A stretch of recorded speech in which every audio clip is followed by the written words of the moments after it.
Late me tell you guys that আমি ঘর গোছাতে গোছাতে আমার নিভিয়ার পুরনো একটা এক্সপায়ারি বটল খুঁজে পেয়েছি। সো আমি এটার মধ্যে অনেক হ্যাক দেখেছি যে বডি অয়েল, তার মধ্যে গ্লিটার মিশিয়ে জাস্ট এরকম স্মাচ করলে বডিটা গ্লিটারি হয়। সো আমি এখন ট্রাই করতে যাচ্ছি, দেখি এটা কাজ করে নাকি আমার প্রোডাক্টটা বেস্ট যাবে নাকি এটা ফেলে দিতে হবে। সো দেখাচ্ছি ওয়েট। আমি এখানে অনেকটা পরিমাণে আমার একটা বডি অয়েল ছিল, সো সেটা আমি নিয়ে নিয়েছি। এবার এটার মধ্যে গ্লিটার মিশিয়ে দেখা যাক এটা কাজ করছে কি না। আমি তো এখানে প্রায় অনেকটা পরিমাণেরই গ্লিটার নিয়ে নিয়েছি, পুরো জায়গাটা আমি একটা মেস ক্রিয়েট করে রেখেছি। সো আপাতত দেখি, হোল্ড করো। এবার এটার মধ্যে আমি সেই রোল অনের বলটা লাগিয়ে দিলাম, কিন্তু এটা ঢাকনাটাও পেয়ে গেছি। এবার আমি এটাকে ভালোভাবে আটকে নিয়ে মিক্স করছি।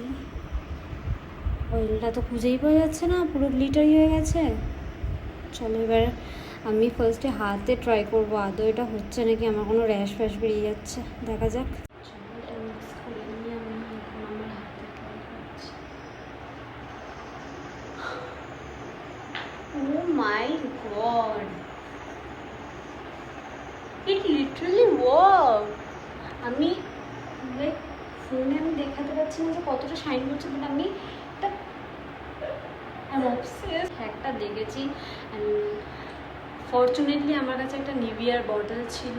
সো আমি এখন যে হাফ শোল্ডার ড্রেস পরলে লাইক হালকা একটু স্মাচ করে নিলেই চারিদিকে আমার গ্লিটারি শাইন দেবে।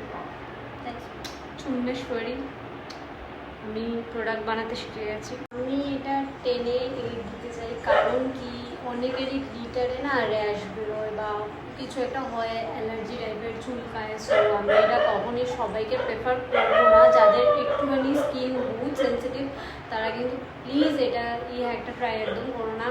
আমি জাস্ট একটা মজায় হ্যাকটা দেখেছিলাম বলে আমি ট্রাইটা করলাম। বাট ঠিক আছে, চলো অফ শোল্ডারের সাথে কিছু টাইমে লাইক আমার গ্লিটারি চলে যেতে পারে। লাইক আমি যখন অফ শোল্ডার করবো বা আমার ইনেক এরিয়াটা একটু বেশি ডিপ থাকবে, সো আমি এটা ট্রাই করতে পারি। হ্যাঁ, থ্যাংক ইউ ফর ওয়াচিং। আমি এরকম হ্যাক আর ট্রাই করতে চাই না, কিন্তু আমি ভিডিওটা আপলোড করবো। যাদের মনে হবে যে না ইয়াং জেনারেশন গ্লিটার ইউজ করলে কোনো অসুবিধা নেই, তারা বিগ থামস আপ, ট্রাই করো।